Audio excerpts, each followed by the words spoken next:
sommes en plateau avec d'un côté Fred Sandon, notre spécialiste BD. Bonjour Fred. Bonjour. À vos côtés, nous avons Stéphanie Franck qui est directrice et rédactrice en chef de Graines de Viking. Bonjour Mélinda. Bonjour.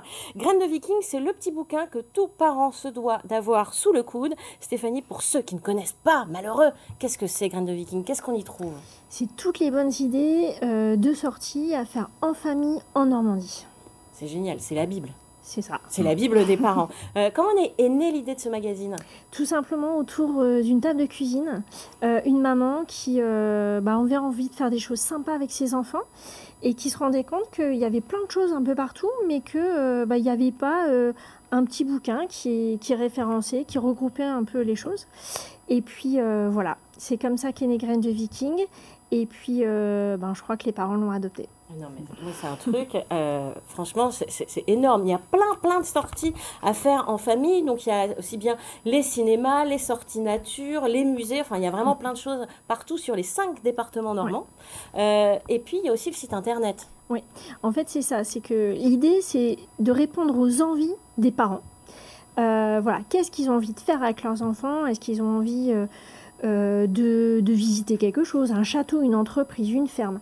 Est-ce qu'ils ont envie de prendre un bol d'air? Est-ce qu'ils ont envie d'aller courir, sauter, nager avec les enfants? Et puis du coup, donc, sur le guide, on retrouve vraiment les idées de sortie à l'année. Et sur le site internet et la page Facebook, on va retrouver toutes les idées de sortie au jour le jour. On a à peu près 2000 idées de sortie par jour sur l'ensemble du territoire normand. Donc, franchement, vous n'avez plus d'excuses si vous ne savez pas quoi faire ce week-end. En plus, il y a des petites thématiques, genre il pleut, qu'est-ce que je vais faire aujourd'hui? Il pleut avec mes enfants. Ouais, Ce qui arrive parfois en Normandie, il faut le reconnaître. De temps en temps. Il y a Oups, il pleut, mais il y a aussi c'est gratuit. Et ça, en fait, ça répond vraiment à une problématique des enfants. La culture, les loisirs, c'est pas forcément payant. Il faut que ça soit accessible à tous. Voilà. Et puis, il y a aussi les balades insolites. Les idées de sortie insolites. Vous en avez une là en tête, non? Ouais. Comme par exemple se balader à dos de vache. Et ouais. Où ça? Et du côté de la Roche-d'Eutre. D'accord. Voilà, très sympa à faire. Si vous voulez les infos, faut aller sur le site internet Graines de Viking. Depuis quand ça existe? Alors on existe depuis 15 ans. Mais vraiment à l'échelle de toute la Normandie, on est sur la Normandie depuis 5-6 ans. Et puis le site, lui, la toute nouvelle version est sortie l'année dernière. Bon anniversaire. Merci. Voilà, on l'a sorti en fait le 14 février l'année dernière, comme une déclaration d'amour aux parents et aux familles. C'est beau, j'ai le poil qui s'érisse. Donc. Alors, vous avez quand même une spécialité, en plus de ces guides destinés aux familles. C'est un guide spécial professionnel enfance et jeunesse. Oui, tout à fait. C'est le seul qui existe en France. L'idée, c'est donc ce guide, il est toute Normandie. Et en fait, c'est d'expliquer aussi et de proposer des idées de sortie aux enseignants et aux professionnels de l'enfance, qui sortent un peu des sentiers battus, de se dire, vous qui avez l'habitude d'aller dans la ferme du coin, c'est super bien.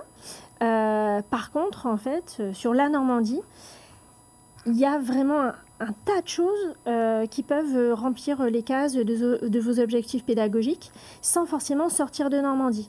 On a encore des cars qui partent au château de Versailles, c'est formidable, c'est magnifique, mais il y a tellement de beaux châteaux en Normandie.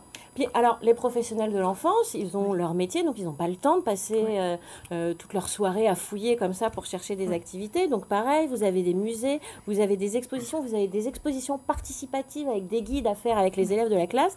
Il y a même, alors attendez, je trouvais ça génial, une liste d'intervenants extérieurs. Par exemple, si vous êtes enseignant à Caen ou dans la région de Caen, vous pouvez faire venir Anna qui organise des interventions culinaires dans les classes. Oui, tout à fait. Voilà, il y a toute une liste d'intervenants extérieurs, c'est pareil, c'est hyper complet.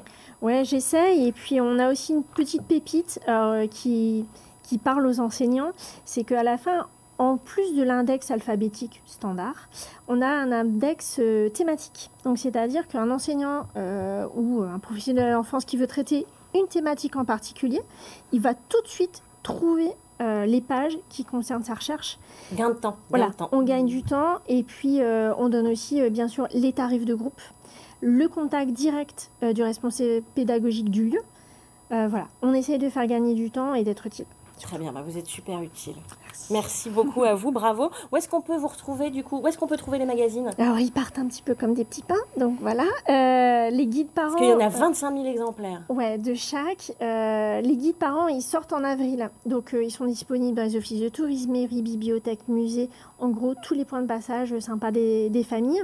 Mais ils partent assez vite quand même. Donc, du coup, après, sur le site internet, le guide pro, il est fait en partenariat avec les rectorats. Donc, distribué directement par les rectorats. Et puis, dans tout le réseau Canopé, donc les bibliothèques des enseignants. Et puis aussi, on a mis en place toute une liste de diffusion auprès des instituts spécialisés, tels que les Papillons Blancs, IDEFI, etc., pour qu'aussi les groupes nécessitant un accompagnement particulier puissent accéder à des activités sympas. Et bien sûr, sur le site internet Graines de Viking. Merci beaucoup, Merci. Stéphanie.